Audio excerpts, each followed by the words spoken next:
No, oho. Tuuleekin niin mukavasti just sinne varvikkoon. Siinä se on kelo, joka riippuu siinä, kun kellon kieli.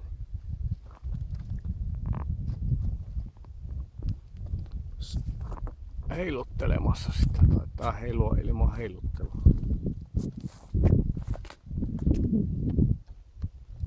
Näin.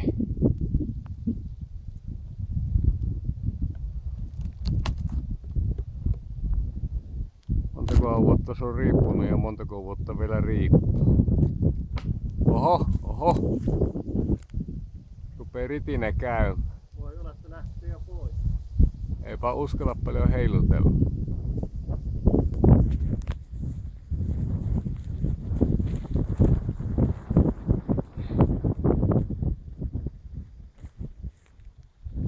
Ja seuraavaksi tulille siitä.